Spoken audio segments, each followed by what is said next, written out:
No, but seriously, we're starting now. Yep. Hello. Yeah, I know. Yeah. Why hello there. We are the Nordic Youth Delegation from the 5 Nordic countries. We met in Stockholm a few days before EuroDIG. So hello, I'll take it from here. And we'll start with a little film here in the beginning that we'll play in a second. But this film was made by the Nordic Youth, so us, in Stockholm in June 2011, so before EuroDIG, like Alexander mentioned. And this event gathered 27 youth between the ages 14 and 19 from the Nordic countries, so Sweden, Norway, Finland, Denmark, and Iceland. And this was to discuss the future of the internet. And this 2-day forum was held as a pre-conference to EuroDIG, so we all went to EuroDIG afterwards, and we were there as well. And EuroDIG's the European counterpart to this IGF that we're all at here now. And the purpose of this Nordic forum was to provide a platform for these young people to really discuss the internet and to form this delegation that we've made now. So the 5 of us, we are the Nordic Youth Delegation now, and we could really give the youth a voice here at IGF and EuroDIG. And this is why we're here now, to really voice the youth from the Nordic countries. And we'll play the movie in a second, but first I just wanted to say that we want to keep this whole session quite informal, and throughout the session I'll ask the floor for questions and comments, and hopefully you guys can really take part in what we have to say as well, and really bring your own views. And since this is the last day of IGF and the sessions are closing up, at the very end we'll still ask the floor for final comments if you think you haven't had your chance to really have your voice heard yet in this past week. So hopefully we have enough time so everyone can really say something and share. But I think if we have the movie now, we can play the movie that the Nordic Youth made before EuroDIG in the summertime. So enjoy.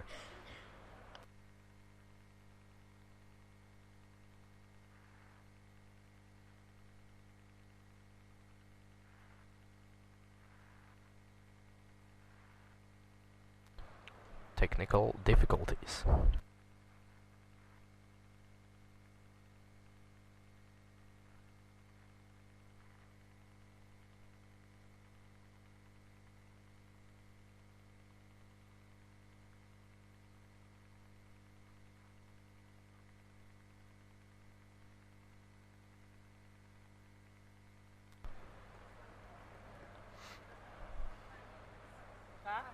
Well, okay. Apparently now we have to wait 5 minutes to get the technology working, so slight delay.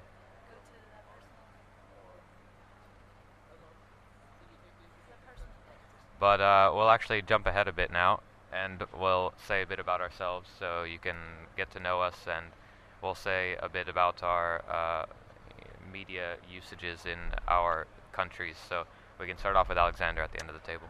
Hello.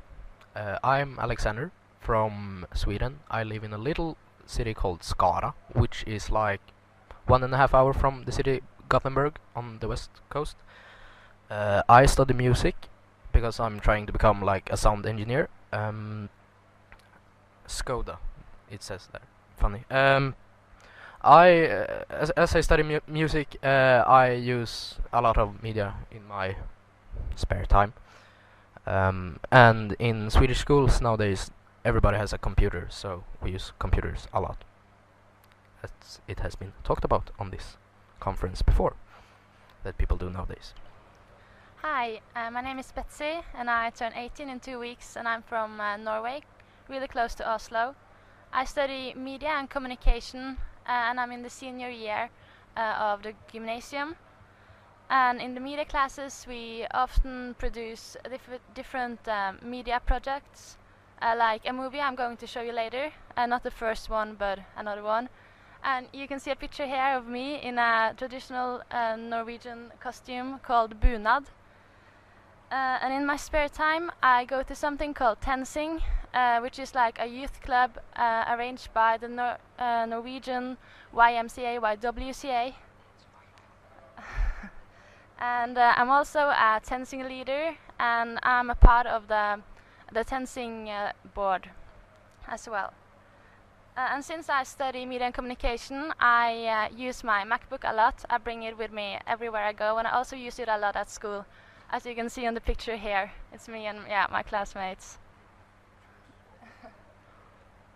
And we can go to next. Yeah. Hello, I'm Sebastian. I'm from Denmark. I live in Copenhagen. I'm attending to a Catholic private school in Copenhagen where we don't use a lot of IT in the classes. There's only 4 in my class who has a computer and bringing it. But I think that's because still in the small school. I'm only 15, so. And in my spare times, I'm with friends and I'm gaming a lot online. And then I'm addicted to sports and food. Yeah, my name is Dilja and I'm from Iceland. I live in Reykjavik, the capital city there, and I'm 18 years old. I'm studying biology and business in the Commercial College of Iceland, and I'm on my 3rd year now of 4. We have kind of different school system compared to the Nordic countries. Our college, or like we go to elementary school for 10 years, and then we attend high school or college for 4 years, and then we go to university. And my favorite hobby is football. I play in the top league in Iceland, and I also study solo singing. So if there's someone from Italy here, I can speak some Italian. Well, I'm studying that in the Reykjavik Academy of Vocal Arts. Well, in school, we don't use internet or a computer that so much, but it's like a private college, so everyone has a computer, but we don't bring it to school. But all our homework is like online, so we don't have to write it down. Our teachers just do it in class. After I got my iPhone, I don't use my computer a lot either. I just always use my iPhone, and I'm like online all the time. Yeah. And I'm Elmo from Finland, and there you can see my room, and in Finland at least, media is hugely used, and at home I have multiple computers and all the time online, and doing work online and play online, talking to friends online, and at school as well. I go to international IB school in Finland, and there everyone has to have a laptop. It's not an option, so you literally have to get one. If you don't have a laptop, you can get one from the school, and we use internet every day in many classes, and we also have an online kind of application or website where we can talk to teachers and send messages, see our schedules, and so on. So without the internet, our schooling system would be quite different, at least in the school that I go to. So internet really plays a huge role, and during classes as well, we use laptops to find information and Google things and really get to more than just having our book in front of us and reading it. So it's really a huge part of it, and almost everyone that I know, all of my friends have smartphones, and they're connected all the time, which we'll talk about later a bit more. But now I'll hand it over to Katrina, and she'll say a bit more, and she'll have the floor for about 10-15 minutes. Okay. Good morning, everyone. My name is Katarina Bucht. I'm from the International Clearinghouse on Children, Youth and Media. And we were a partner in the project organizing this Nordic Youth IGF in Stockholm. Taking children's rights seriously means letting them take part in the discussion. The Nordic Youth IGF in Stockholm and the report, which we are launching here at the IGF in Baku, is a result of the Nordic initiative to make young people's voices heard in international arenas. And one main arena is the IGF, and its regional counterparts such as the EuroDIG. Previously, youth have been largely absent from these forums, with very limited participation and presence, even though they are sometimes the most eager users of the internet. So this is why the idea came about, to gather national media organizations and authorities on a Nordic level to create a youth platform for discussion on internet governance. Fortunately, the limited presence of young people and the youth perspective in international meetings such as this seem to be coming to an end. Similar thoughts of raising the voices of youth in these arenas have resulted in the creation of youth panels and other forms of participation in different regions. Here in Baku, for example, I learned about the Arab IGF that was recently held, and they had a successful youth participation, for example. Youth IGF meetings are also arranged on a national level in many countries. For example, in the United Kingdom and Denmark, and they are, as I understood, starting up in Brazil as well. I will be most grateful to hear about more initiatives like this from you in the audience afterwards or during this session. The aim of the Nordic Youth IGF was threefold. One was to let the youth discuss internet governance in their own terms. Two, to allow them to participate in the debates at the EuroDIG conference. And three, to let their ideas travel through this report so that their voices can be heard, and here in Baku and elsewhere. The partners in the project were the Danish Media Council for Children and Young People, the Finnish Mannerheim League for Child Welfare, National Parents Association in Iceland, Norwegian Media Authority, and the Swedish Media Council, which also hosted the forum in Stockholm. So, why should we listen to the Nordic youth? I have to show a PowerPoint. Okay. The global digital divide. I had some slides to show you with data from the ITU received. I can ask questions now if you like from the floor. No. The global digital divide in terms of disparities in access to internet and the use of internet is still very obvious geographically. Oh. As you could have been seeing in the slides. Yeah, but it's...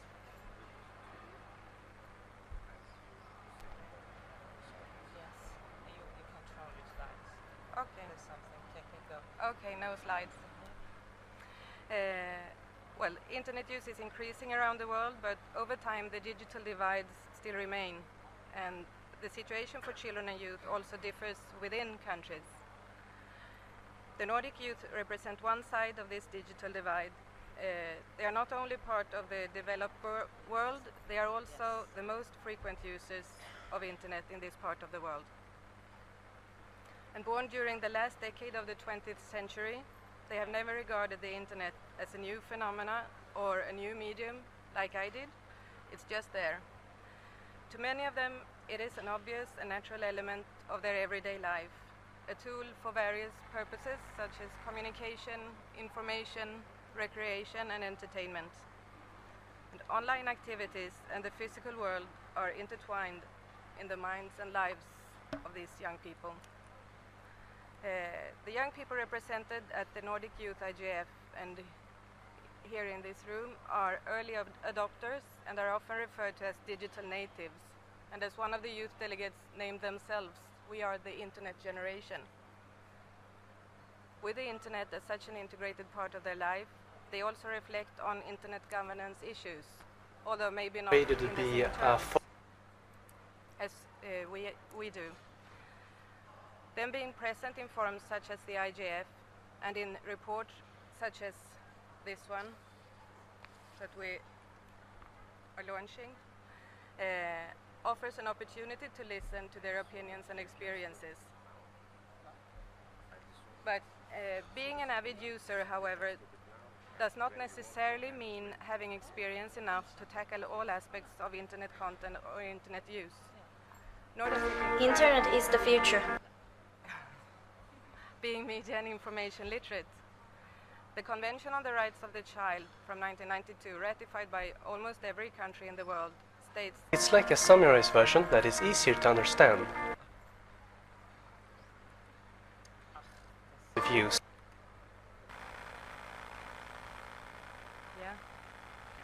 Yeah, the Convention on the Rights of the Child states that they do not only have the right to information, but also the right to be protected from information and media content that may be harmful to their well-being.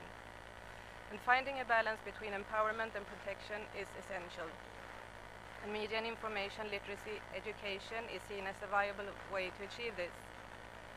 Media and information literacy is considered a crucial competence in order to be able to benefit from the opportunities at hand and to minimize risk and pitfalls. It's also very important as a citizen in a democratic society.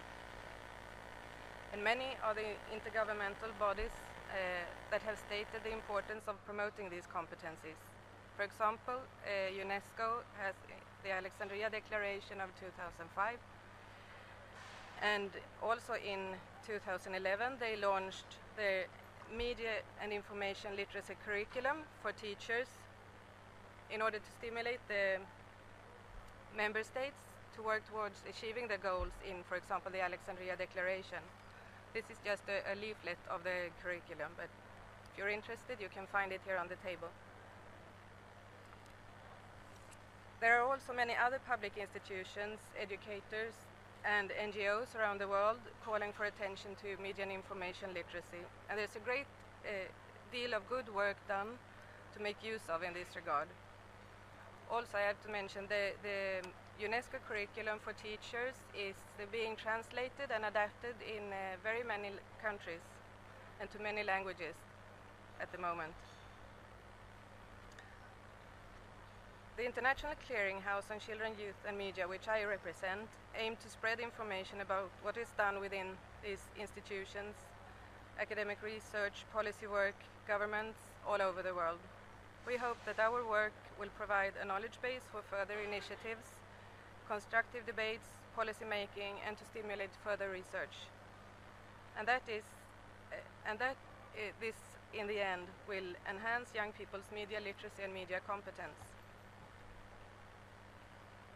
The Nordic countries, the map, yeah, as you can see on this map, Denmark, Finland, Iceland, Norway, and Sweden share great parts of their history as well as many cultural similarities.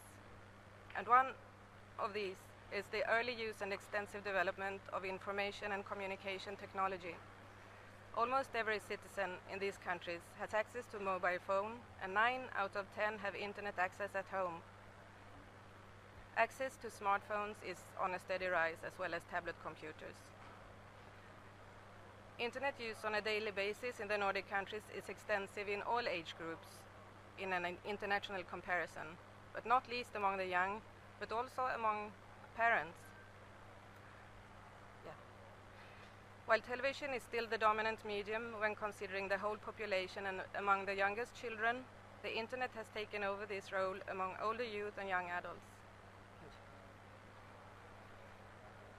As you can see in this figure, this is how youth of between 15 and 24 years spend their media time. Another similarity in the Nordic countries is the long tradition of safeguarding freedom of speech and freedom of the press. In these countries, there is a positive political and cultural coherence when it comes to promoting the use of digital technology among children and youth, as well as their right to express themselves and to receive and impart information online. There is also a similar view of the children's role and position in the society among the countries. Young people's voices are considered worth listening to. There is a strong belief that their views and experiences can give us a fuller picture, provide new perspectives from different angles, and with these beliefs in common, there is a good foundation for cooperation and dialogue. At the Nordic Youth Forum in Stockholm, as Elmo said, 26 young people aged 14 to 19 years from each of the 5 countries, please, had the opportunity to meet and discuss regarding the internet and its future. And the idea of the Nordic Youth IGF was to be an open and informal meeting where youth could voice their thoughts, ideas and worries from the point of openness, diversity, accessibility, culture, security and rights. Some opinions from the Nordic Youth IGF were presented in the film we will see in a moment. The film was shown at the opening session of the EuroDIG in Stockholm, and it had an immediate impact on the audience and was referred to often during the conference. The second piece of information is the report. The report includes both individual statements from some of the Nordic youth and a summary of the opinions and demands the Nordic youth had concerning the internet governance. The report is an important contribution by the youth to the international discussion on internet governance. To address the theme of the Baku IGF of internet governance for sustainable human, economic and social development, we need their voices, as well as many other voices from youth around the world. The conference theme of EuroDIG was who sets the rules for internet? This was also a central question for the Nordic youth. They discussed digital inclusion, privacy issues, safety online, freedom of speech. And in the report you can find their clever statements from the meeting reproduced. And to give you a few appetizers, here is what someone said when questioning different types of parental control and filtering. One of the guys said, parents should take the responsibility instead of letting the computer take the responsibility. And someone else said, you can put the biggest firewall in your house, but everybody has a friend whose house has no firewall and no parental control.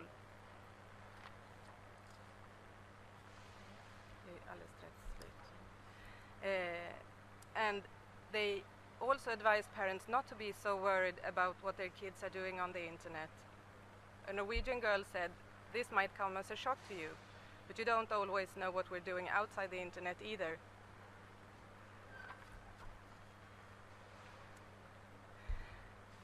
One statement that kind of sums it up was, safety is through knowledge. The youth called for more education, and both among parents and that school should provide it. Not to focus so much on technical details, but that the schools should teach them how to think critically, assess information, and how to determine which sources can be trusted. They concluded the discussions in a set of demands which they put forward at the IGF. And before we hear more about them, we will see the movie that was shown at the EuroDIG. With sound. The internet plays a very big role in my life, much larger than I would like to admit.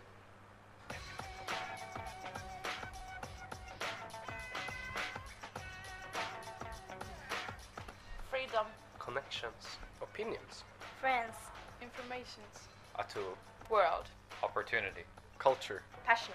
Possibilities. Limitless. Socializing. Information. Connections. Opportunities. Communication. Hope. Free speech. Globalizing. Informations. Fantastic. Internet's a big part of my life since it's the main way for me to communicate with my friends when I'm not seeing them face to face. If you don't communicate with people in real life, then you maybe forget how to communicate with people standing in front of you. The internet is great though, because if you're not on Skype or any voice communication, you just type and you get a lot of time to actually think about what you're saying.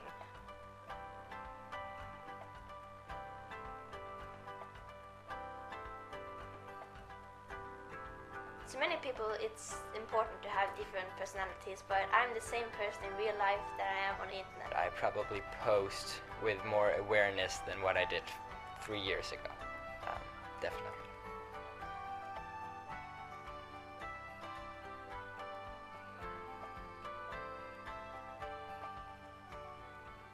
We are born into it, and no one teaches us about the internet, but we need to teach the children of course the knowledge we had and the experiences.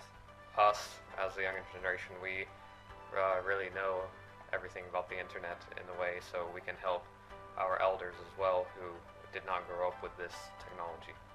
I think the internet has changed the way we study a lot, and it's incredibly useful in that field, the field of study especially.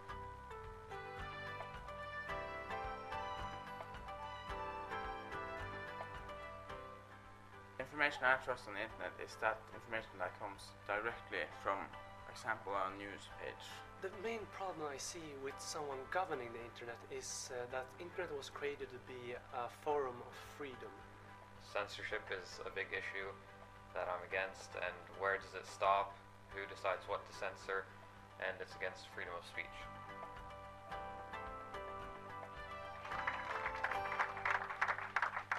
It's easier to buy a movie in a store than to steal it, but on the internet it's easier to steal it than to buy it. Internet is now. The older people have to be included in the digital society. Internet is the future. The younger generation need to grow up with a healthy relationship to the internet. We demand simpler terms of use. It's like a summarized version that is easier to understand, with no low words in it, and a link to the original terms of summarized version. We demand a safe and easy payment method with no personal info needed.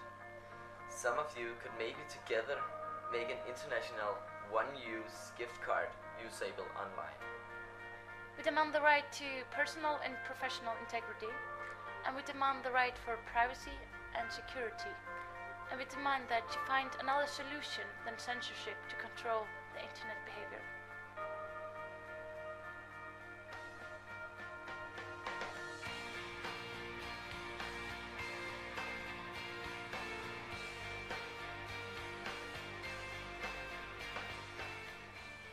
I'm a bit embarrassed to say it, but after you've learned to live with it, it's just hard to be without it.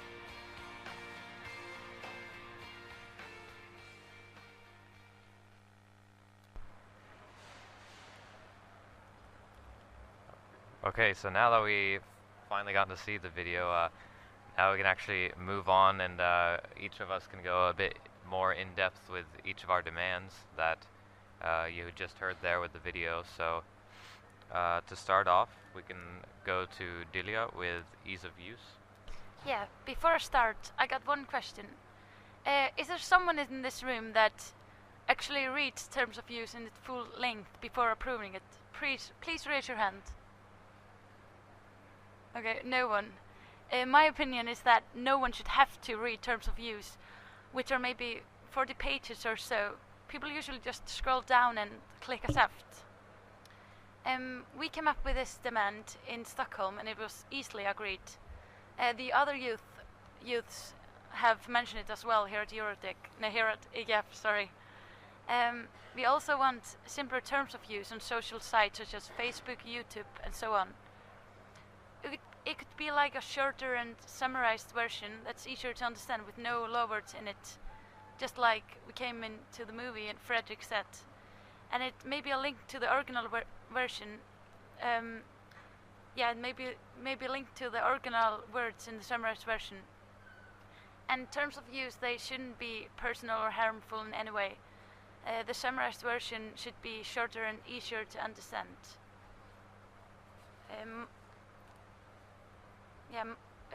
Then we come to that question, why are terms of use so long? They could have written whatever.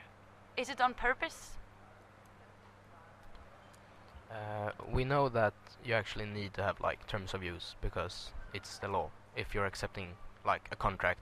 So, but at least I think that the thing you need to change is the attitude towards like accepting terms of use, because what most people don't think of is that they're actually accepting a contract. I mean, people just want the service. So they don't read. They scroll down and accept because, oh, it's this thing again. I need to accept this to get to be on this cool new social media site. So what we, at least I think, we need to change is so people know that they're really accepting a contract. And then, like Delia said, you could have like a easier version for people to read, so they actually know what they're accepting.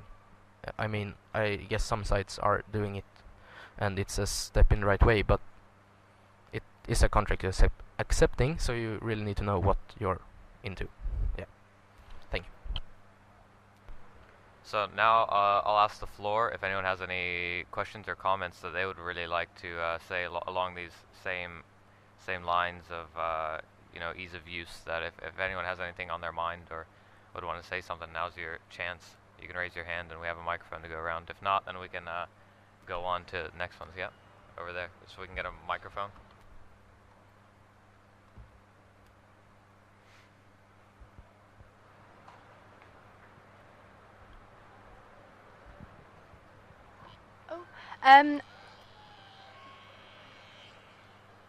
I have. I don't know if this is. Oh, yeah, is it really working? Yeah, is it working? Sorry.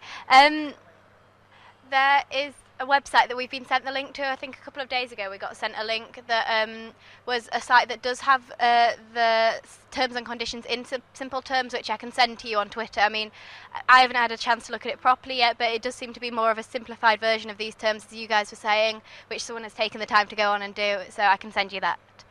Thank you. Wonderful idea. Yes, please do and that.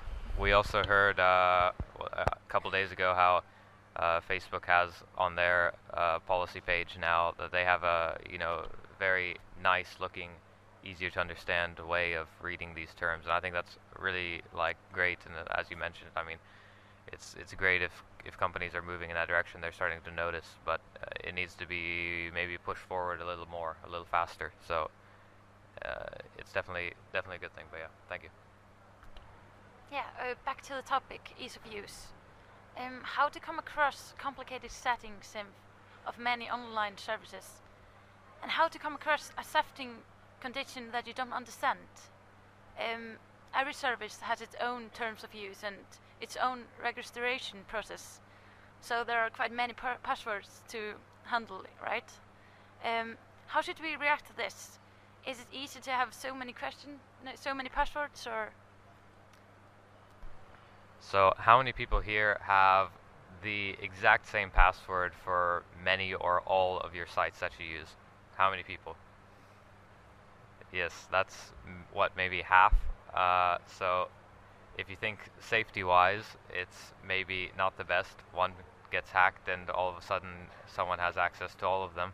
But then again, also, do you want to remember 20-something passwords for your 3 different email accounts and your Facebook account and your Google Plus account, and if you have a different YouTube account, it gets a lot to remember. And certain websites also have certain rules for passwords. You have to have capital letters, you have to have numbers, so it's something difficult that maybe a lot of people don't think of every day. So yeah, well, how can we solve this?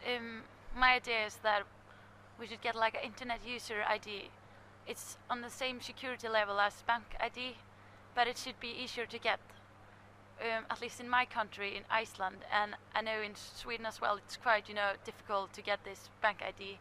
You have to apply for it, and it's a quite long process. But to getting the internet user ID, it should be easier, and also because we're their younger generation as well. We started using internet maybe 4 years old or so. But I really don't have a conclusion for this idea. But I think companies could work together and also with other organizations to standardize this matter. So if there's any other questions or comments now, yeah, if we can get a microphone.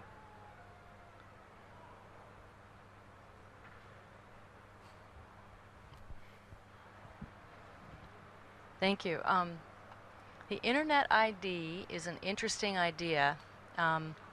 We actually discussed it for a year in a task force in the United States that was kind of a settlement out of court between News Corp, which at that time ran MySpace, and 49 state attorneys general. 49 of our 50 states, their top cops, had us discuss age verification online, which the goal was to segregate adults and children, because the attorneys general mistakenly thought that if you keep adults away from children, they'll be safe, because they thought that, you know, all adults were potential predators or something. So it was really problematic, and they had this prescription before there was a diagnosis for the problem of danger in MySpace, but there was very, very little danger in MySpace, actually. So it was a very flawed goal that they had. And what we found after a year, and you know, part of our work was a complete review of the youth online risk research literature, the research, so that we actually could come up with a diagnosis of the problem. And then there was another committee that looked at age verification technologies. And what they found is that short of having a national ID, and then that would just be for a single country, and this is a borderless international medium, short of having a national ID like in South Korea, it's very, very difficult to verify people online. Credit cards don't really work, as you pointed out, Dilja. And so the conclusion of this year's work was that there is no single technology that can protect children online, and that actually age verification or identity verification is a threat to privacy and is a threat to other rights that people have. And you know, we're very concerned about, you know, government control of people in our country. Some other countries are less concerned about that, or they feel that identifying people on the internet is more upside than downside, more positive than negative. So there are differences of opinion on this, but you know, that was our experience then. We also found a couple of very interesting top findings that in our report was that a child's psychosocial makeup, or what's in a child's head, and home and school environment are better predictors of online risk than any technology a child uses. So it's about physical environment and emotional state, social emotional state. And that the kids who are most at risk online are those most at risk offline in the real world. So we really learned a lot in that process, and that was one of the conclusions we reached about verifying identities online. We haven't solved that problem yet, but it's really an interesting question. Can I say something? Yeah, go for it. I actually disagree with Dilja on that idea because of like the reasons you said, with the privacy, integrity, and all that. And I also think that it takes like away one of the many things of the internet, that you can like show yourself to be on like a certain way, because there is no eye-to-eye contact, no body language. You can be like on one forum you are on one way, and on another you are on another, just to get your point through. And that's one of the many beauties of the internet, I think. And that's true. I mean, a lot of the internet problems that we have are so, you know, complex and difficult to really solve a problem to, and they always incorporate, you know, security and integrity, like you mentioned. So, and like you also said, how they're international problems. So, you know, you can't limit it to a single country, because there's absolutely no way to control that on the internet if it would just be ruled in one country. So, I mean, I agree with that, but I think now we can move on to Sebastian, and he has, along with the same lines, his topic is integrity and security. So that was a good follow into Sebastian. So go ahead. And I will. Can you hear me? Yeah, good. I will comment something that was said in the movies about that Alexander said, that it's easier to steal on the internet than to buy. I think that it's not only easier, it feels safer to steal. Because if you want to buy a movie on the internet, you have to give a lot of private information, where you live, your name, your credit card information, and nobody likes to give their information about themselves, even if it's just to a website. People don't like that. And then I'll say something about payment. The industry, you want us to buy on the internet because it's cheaper for you to sell, but that means that it's a lower price, and that's good for us. So in reality, it would be best if everybody could buy on the internet a lot of stuff. But the problem is that many, including myself, I'm not always feeling secure when I buy on the internet, because I'm not sure if it's safe, if it's I don't know, virus or anything that I could have stolen my information.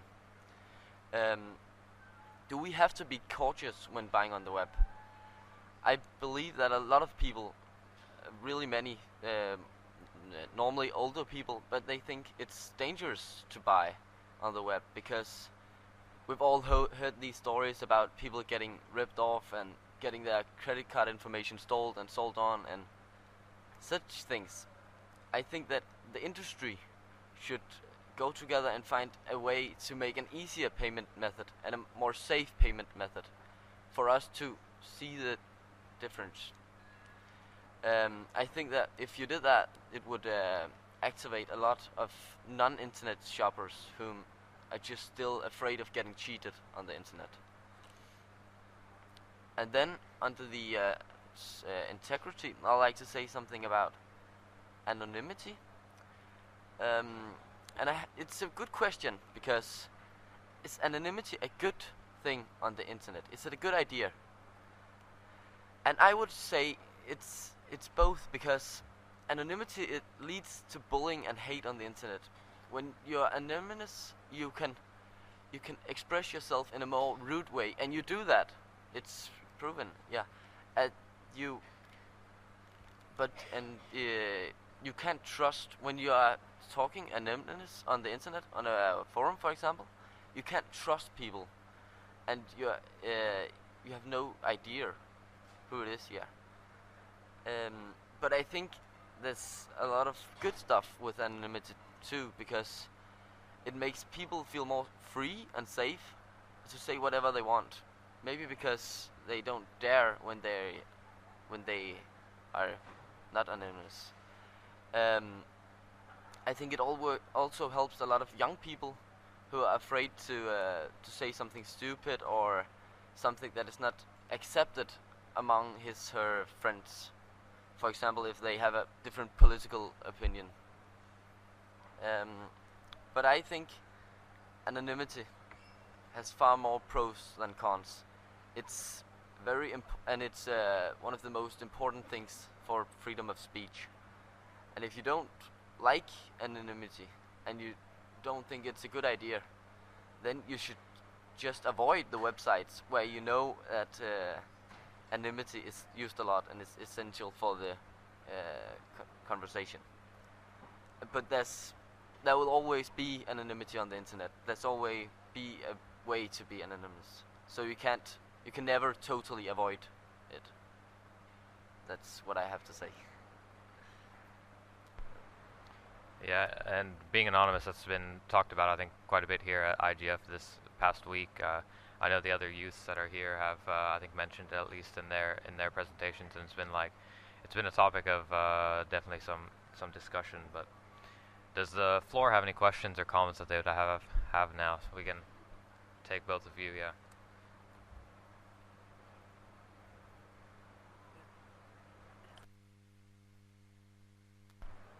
And if you could please introduce yourselves before you ask your questions. So.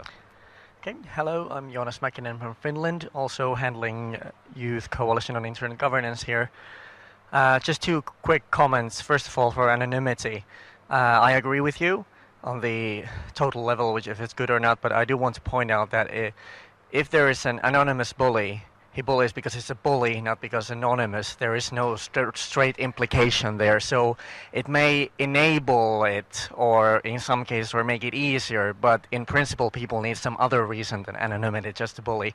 And another thing I just want to clear, when talking about usage of content, copyright and something, don't use the word steal, because that only covers physical objects. That it would be succumbing to extremely aggressive and exaggerated PR of copyright lobbyists. Stealing has nothing to do with internet usage, and that is misleading. Thank you. Thank you. And could we get the, did you have something to add? Yeah. And I have a question for you then. If you don't mean it's stealing, what word would you then use? Downloading or? I really have to go, which is the legal terms here. It would be just unauthorized use. I'm sorry, there is no clearer word for it. You can call it piracy, or you can call it using, or whatever you want, but it's not stealing, because that already is reserved to for some other purpose. And I think it's generally a very bad thing to exaggerate using some terms, no matter how emotional the topic is. We are still in the very beginning of understanding people's digital behavior, digital consumer behavior, and our legislations are nowhere near complete concerning that area. And it's a very bad thing to especially tell young people that they're doing something they're totally not doing.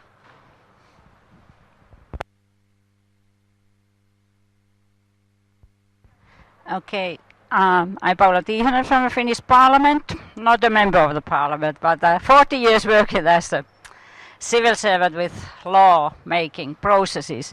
First greetings, I brought you a little brochure where is a new use of, in a way, internet, the crowdsourcing, and there is the best example from the world what we, for the Committee for the Future, where I'm working, it's a standing committee in the parliament, we find from the world, it was from Iceland, and it's how people made the constitution by internet or by crowdsourcing, the whole constitution from zero. That's something very serious. We know how holy is constitution in every country. So thanks to the Icelanders.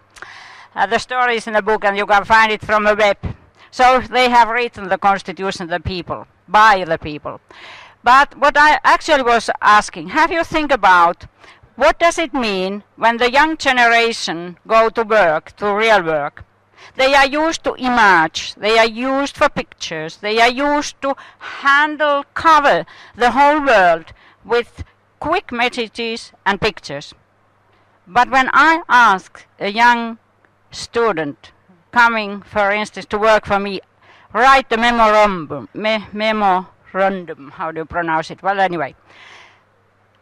For instance, 5 pages on some issue. It's nowadays much more difficult than it was in my generation, because young people, they are used to express their ideas by pictures. They are used to cover the world, get the picture of the world, the whole world, by pictures and quick messages. To write longer sentences where is a starting point, there must be arguments, there must be resolution, there must be background and all that with a stylish way. It's nowadays almost impossible, sorry to say. Have you think about what it means after 10 years? Well, we have changed. I'm retiring, but you are coming to the working force.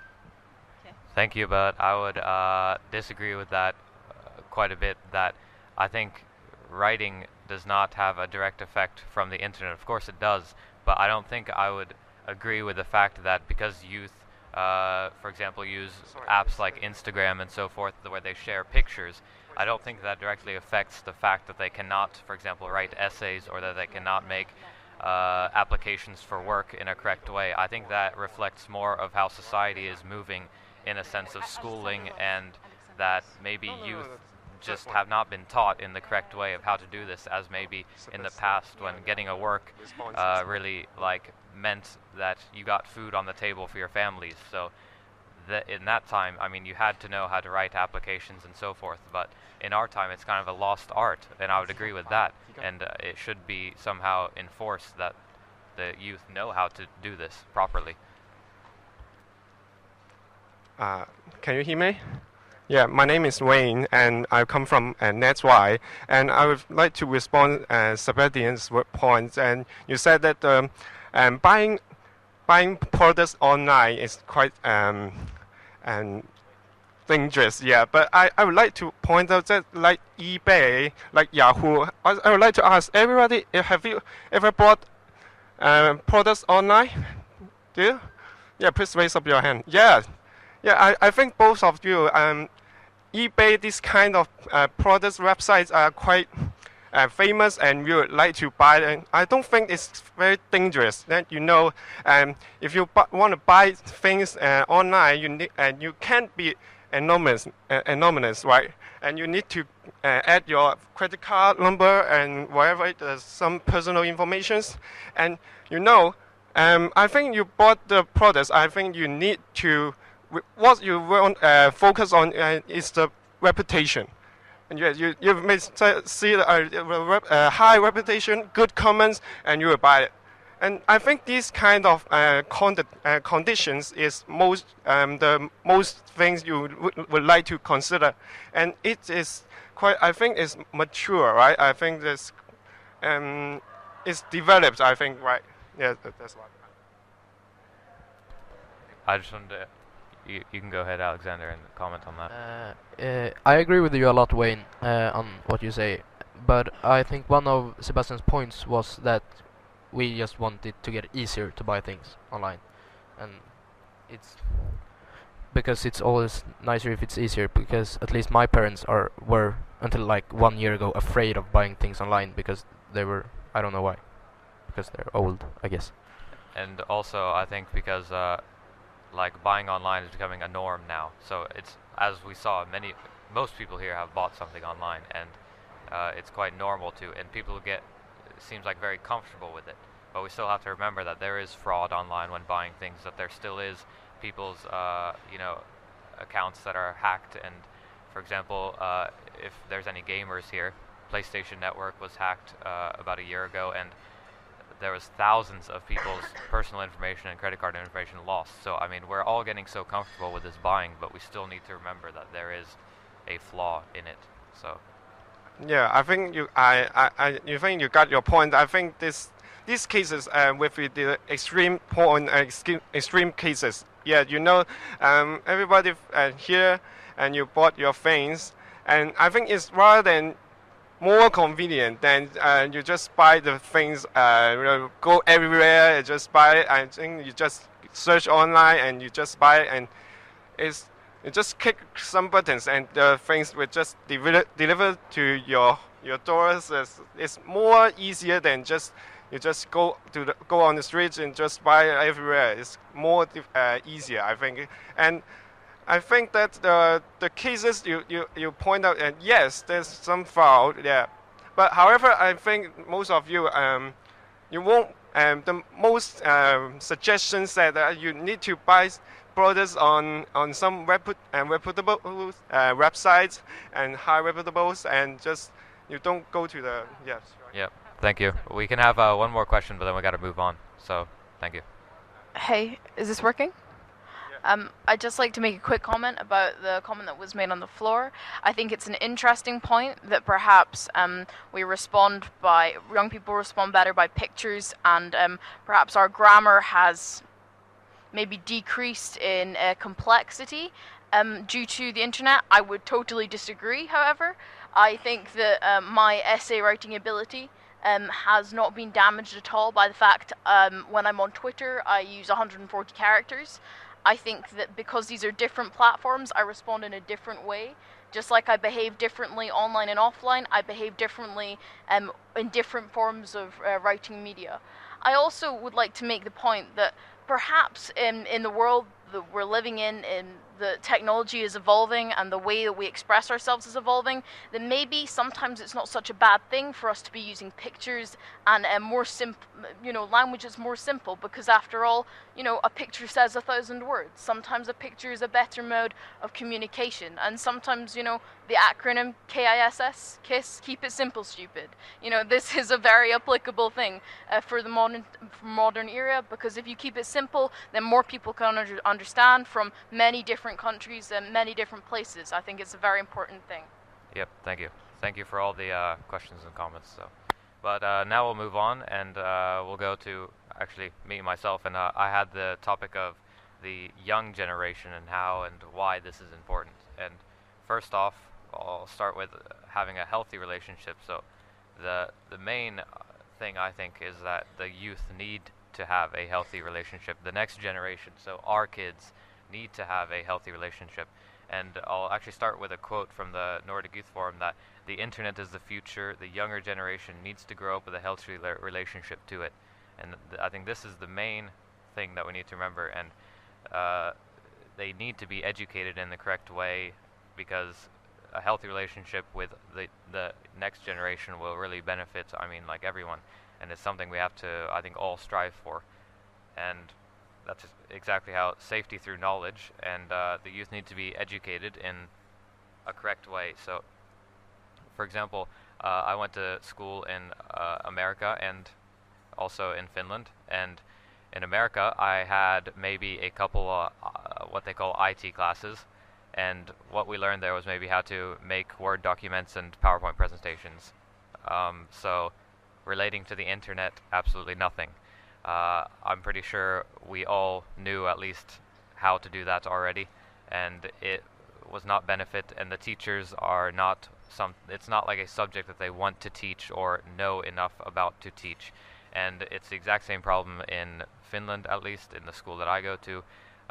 When I was still in 7th, 9th grade, so the like middle school we had IT classes, but once again we had a bit more focus on internet, but it was still mainly how to use these programs, and there was only a very slight way of we use the internet to find information, but once again not taught about the internet, and that's what needs to change. And it's not just schools though. Parents need to be mentors. They need to take an active role in guiding the youth, not controlling, because that will not help, but just guiding. Communication with parents is the most important, and after that comes the school's help, and be able to really teach the students and get teachers who really want to teach it and know what they're teaching. And the schools really have to invest in this if we want a better future for the internet. And then I'll go on to the internet always being available, and we can get to your questions in a bit once I finish. And the internet always being available, this leads to many things, and it's clearly one reason for what we call internet addiction. So people, always being online, being addicted to it, especially teens and younger people. And most teens, myself included, have smartphones. 3G internet is always available, at least in Finland, in almost all areas. Whenever I travel, I always have internet on. Whenever I'm at home, I always have my Wi-Fi. When I'm at school, I have my Wi-Fi connection. So there's never a time when I would take my phone and, hey, I'm actually going to turn the internet off now. It's always on. It's a natural thing. So there's always ways of reaching people using the internet. There's applications such as Skype. You can make video calls. It's been used here in these sessions when people have watched and listened. And you can easily connect with friends. And also really popular amongst teens and the youth is messengers such as Kik and WhatsApp, or even just Facebook Messenger. And it's I very often when I'm away from home and I have my smartphone in my hand, I'm more likely to be contacted by my friends through the internet, so through one of these messengers, than if someone were to actually call me or text me. So it's the internet is actually, for me, past the phone, as in calls and texts. So the internet is used more by the youth to communicate nowadays, even with smartphones, and that's exactly why the internet always being available is such a big thing. And does it bring on some personal limitations? And how many people here turn off their phones, say, weekly? Is there a time when you go to bed, you turn it off? Anyone? Okay, what about daily? Does anyone here turn off their phone daily for a time? So, a couple people, but I think for the most part, I at least myself, there's never a time when I would just go home and think that, hey, I'm actually going to take some time to myself and turn off my phone, have no communications, as in, you know, no internet, no people calling me, texting me. So we're literally always connected to the internet in some way, and it's kind of a scary thought in a way, because we're always kind of ready for communications. It's like we're never really easy and laid back, and this leads to internet addiction and IRL meetings declining, so in real life, seeing friends face to face. And this is why a healthy relationship is necessary, because I don't think we want our future kids sitting at home for 24 hours a day when the sun is shining outside and they could be playing soccer in the yard or something. You know, we don't want them to be so fully dependent on internet, even though the internet is a wonderful place for, you know, learning and creativity and communications. But the declining of IRL meetings is something that should be like watched out for and really keep a keen eye on. And I mean, why go outside, say, with one friend, or go to one friend's house when you could stay at home and talk to 10 on Facebook and you know, do something else at the same time, do homework or play video games? You know, it's like to the young people, it just seems more of a more productive thing to do. But and that about sums up my part. But now, if we can take a couple quick questions, since we're running a bit short on time, we still have to get through some things. But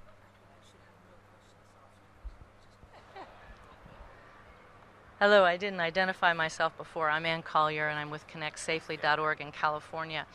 On the question of photos, we lost our wonderful articulate Nicola from the UK, but I just thought it might be interesting, ma'am, to point out that there's this Canadian scholar, Dr. David Booth. He's one of the world's foremost experts in literacy and gender. But what he said at a recent talk, a friend related to me, is that screen-based literacy has dramatically increased among boys and adult males since the arrival of the internet.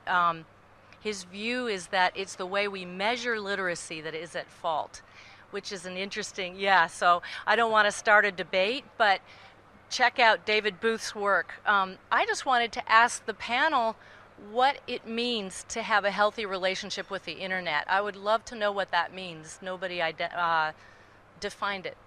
yeah, sorry, what I meant by it was in general a healthy relationship, as in communication and education being the key things here. So communication with, you know, parents, elders, people at school, teachers, that kind of thing, and a healthy relationship, as in, like I said, IRL meetings declining. So a healthy relationship to where the youth is not online all the time. We're not maybe connected all the time with our smartphones and 3G always available and always on Facebook.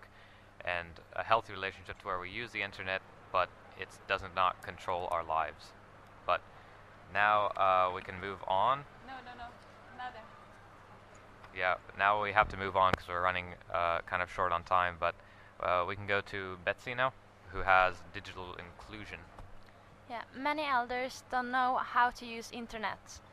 They don't know what to do or how to act online. And internet is now, and the older generation need to be included in the digital society. This spring I made a film, actually for my a practical media exam, about elders and technology. So I think we'll see that movie now, and we'll talk a little bit more about it later. Yeah, with some sound.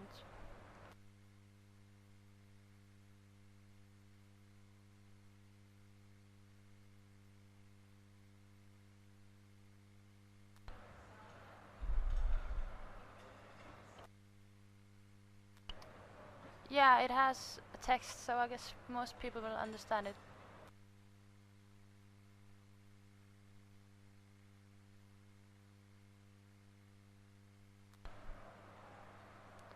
Technical difficulties.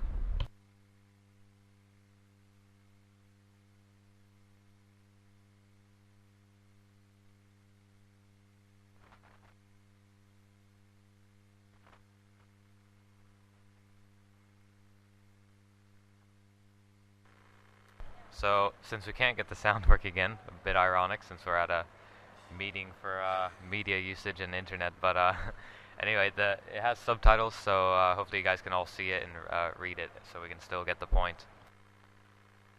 Dagens ungdom har vokst opp i mobil- og datatiden.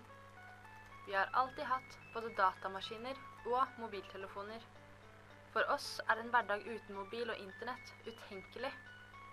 Men hvordan er det for den eldre generasjonen? De var godt voksne da disse digitale hjelpemidlene ble allemannseie. Mobilen, den kan jeg bruke til GPS-navigering, og så snakker jeg med venner. Jeg bruker den til å skrive meldinger, og så ta imot meldinger. Og så bruker jeg den til å ringe med selvfølgelig, og ta imot. Jeg bruker den så lite, jeg har den nærmest som en sikkerhetsanstalt. At du kan ringe etter hjelp og så videre og sånn. Jeg ønsker meg en sånn iPhone. Det skal bli det. Jeg har fått en melding, og skal jeg prøve å få lese den. Så trykker jeg på noen knapper og forsvinner den før jeg får lest den. Det er ikke alltid like lett å henge med i den teknologiske utviklingen. Det kommer stadig nye produkter, og det skjer ofte store endringer. Det er ikke rart mange eldre holder seg unna både internett og datamaskiner. Det er inntrykk at de som skaffer seg internett, de drukner nærmest informasjon. Informasjon raser over de og fyller hodet deres. Og så blir de mer og mer avhengig av det. Nei, jeg har ikke noe behov for internett. Jeg bruker best til å lese aviser, og banken naturligvis, og betale regninger. Ja, for eksempel å betale regninger, og spille kort. Bruker den å google med sånn, jeg får svar på ting jeg lurer på med en gang. Jeg vet jo veldig mye, og trenger ikke mer informasjon om de mer dagligdagse tingene.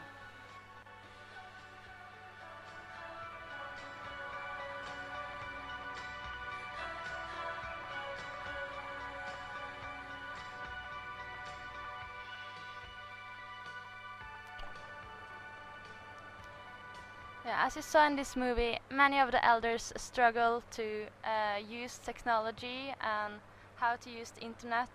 As in Norway, you pay bills online, and many elders don't have computers and internet, so it's really hard for them to do all these things. You also have to, when you are applying for high school and higher education, you also do that online, and you even have to order your doctor appointments online. So, for example, my grandfather, he don't even know how to use his old Nokia phone from 2006. So how is he supposed to order a doctor appointment online? I think we need to educate the elders so they know how to use these digital devices as well. And we are the internet generation. We have a lot of knowledge about computers, and internet is a big part of our lives. But what about those youths and those young people who don't have internet at home? In Norway, a big part of the curriculum is that every student in every subject should know how to use digital devices. This even starts in primary school, so most students in Norway knows how to use the digital devices. But this could exclude those who don't have internet and their own computer. But luckily, every student in Norway have the right to get their own personal computer from their school when they attend high school. And this blurs the differences between the poor and the rich, because everyone used the same computers. Like, for example, the MacBook I have here is my school computer, because I go to media and communication, so we get a MacBook. So I think that could be an idea for other countries as well. Yeah, thank you. So now I think we'll go go finally to Alexander, and he has censorship and freedom of speech, and then hopefully after that, if you guys aren't too hungry and dying from hunger, you can stay and that we can have a bit more discussions and questions and so forth. So, Alexander, go ahead. I'm going to be really short and just say that what freedom of speech is for me, and then I really want to hear what you think about freedom of speech, because it kind of differs from person to person. I think that freedom of speech, you should have freedom of speech because everybody should have the right to say what they want, because that's like a human right and for democracy and everything like that. Because if you can say anything you want, then everybody else can also say that you're wrong. So if I can say I think this, then Betsy can say that she doesn't agree with me, because we both have freedom of speech. And it's important to like try to keep the freedom of speech, because if you start by taking away small things, it's getting more accepted to take away things from freedom of speech, and it can go too far. But now I want to hear what you think, so raise your hand if you want to say what you think about freedom of speech. Yeah, we can get Desiree since she's had her hand up for a while now, so.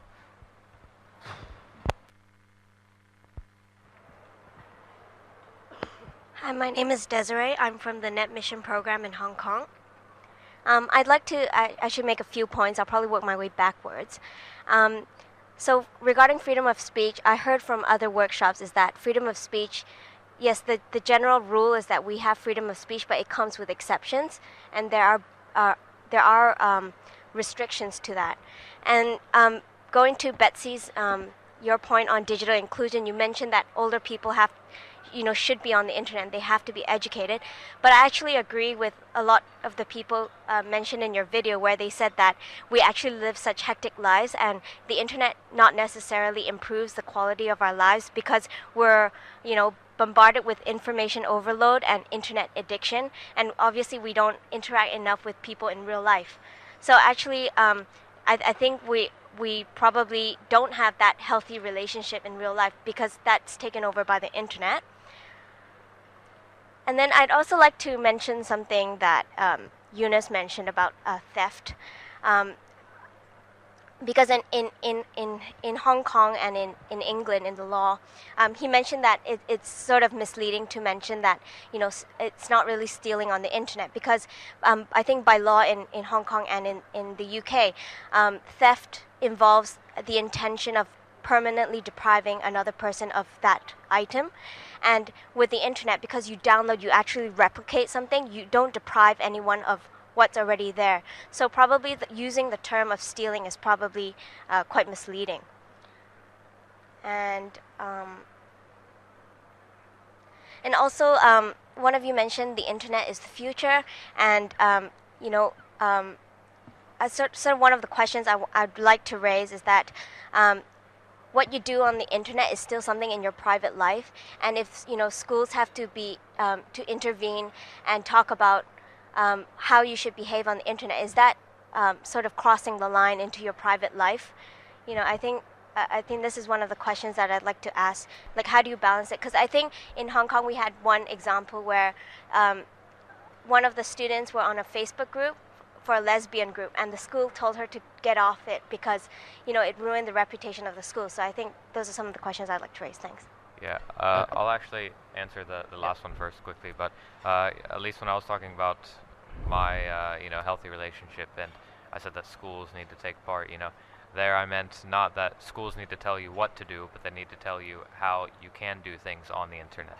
So not that at school you can't use Facebook and you can't go on this site and things like that, or on social sites you should behave this way, but more of just like teaching of the internet in general, what's available, what's possible, and things people should be like weary of or careful with. So just informing them of the good and the bad. Alexander, did you have something?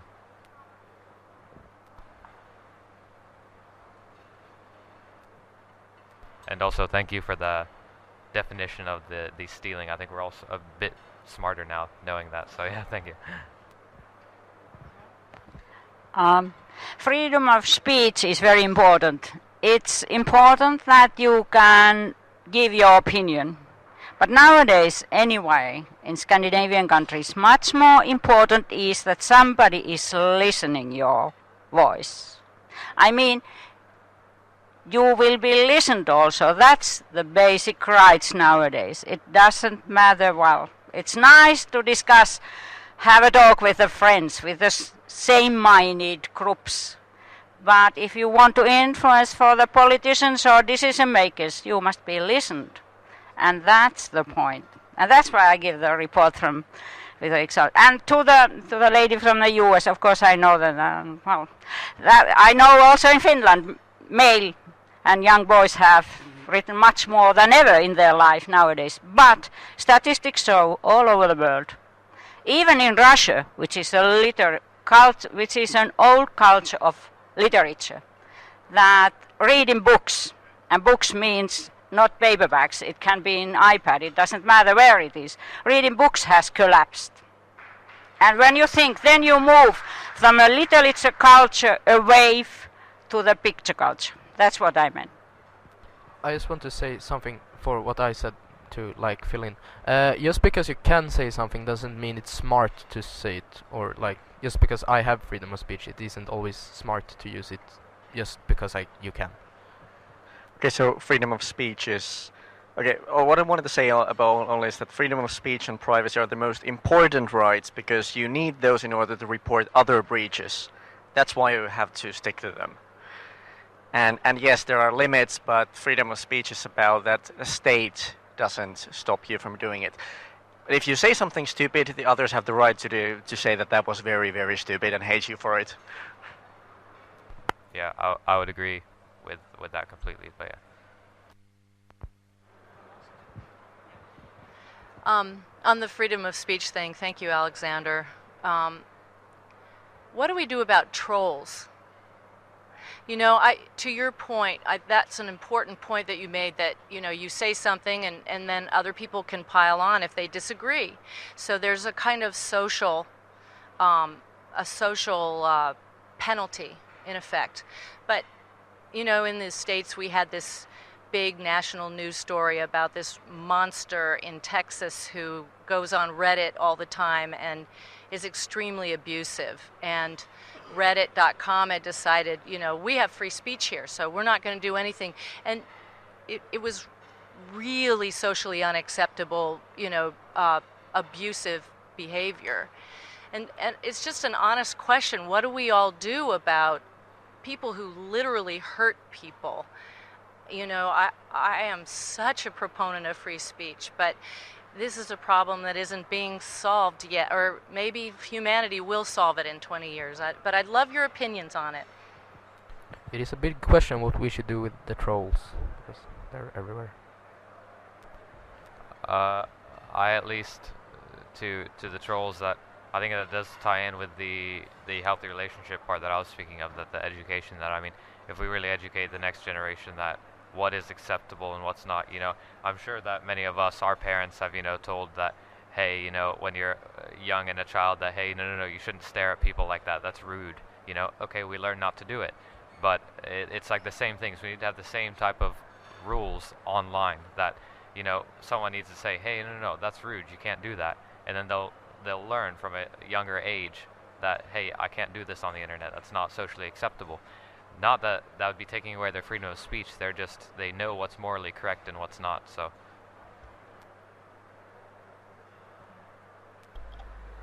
I think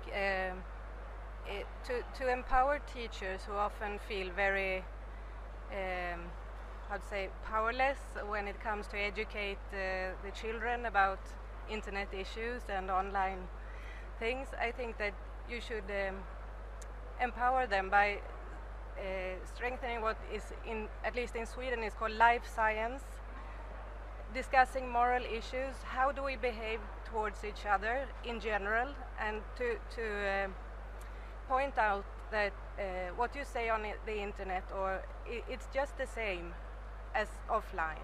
You know, it's not more complicated than that. And I think lots of teachers could be comforted if they would start thinking about it in that way, because teaching technology on how to use technical devices is not really adequate because they might be out of fashion when the pupils finish school anyway. But raising the discussion on how do we behave towards each other, what is okay to say to someone, and how do you judge if a source is true or not, critical thinking, how do you assess information? I think that's important. So do we still have comments, questions? Because we're kind of at the end of our session here, but I mean, if someone still wants to say anything, go ahead, yeah. I'm going to be very, very quick. I'm Gry Hasselbalg from the Danish Media Council, and I just want to ask a meta question. You know, 4 of the most influential people, in the evolution of the internet were under 24 when they developed their businesses. I'm thinking of Brennan Page and Mark Zuckerberg and Bill Gates, and I could continue. But this week, when I've been going around in the different sessions, in the main sessions, for example, I haven't seen any young people. When you have discussions, when you develop programs about internet governance, you don't see too many young people. So I just want to ask you to reflect here in the end on what is it that you can see that we, the rest of us, got too old to see?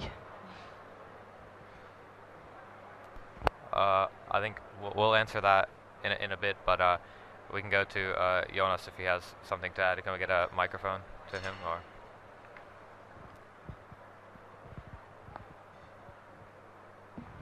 just because we are running out of time, I make a promotion here. At 14:30, there's Youth Coalition on Internet Governance session in room 7, was it, today?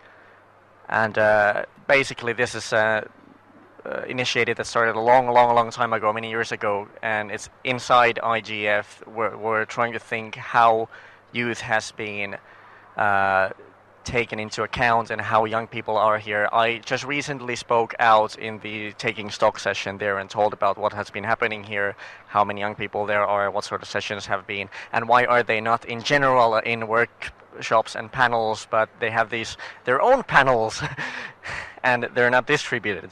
So if you want to discuss that and in general youth participation, could you come here and join a mailing list and then later on the session? Thank you.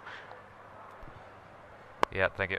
Does anyone want to ask, or I mean, answer the question that was put forward of what the youth maybe see that the elders don't? That what is something that we notice? Because I think at least me personally, it's this was actually gone over at before EuroDIG when we had our meetings with all the youth, and it was that the elders don't always realize what we're doing online. So a lot of the time, I enjoy Reddit. I have very nice conversations, debates on Reddit about politics, about anything really, and it's a great platform for learning. Of course, everything on the internet you can take with a grain of salt and to do your own background research to really know that okay, this is a fact and this isn't. But at least for me, it's maybe parents aren't always, they think that he's on Facebook 24/7 or looking at dumb YouTube videos or posting random things on a blog, but I think there's a lot of unseen benefits that we do, and at least if anyone else wants to add something to that. I totally agree with you. Thank you. So if no one else has any more questions, and I guess it's lunchtime, I want to thank everyone for being here today, and wish everyone a good flight home, I guess, if you're flying. So yeah, thank you.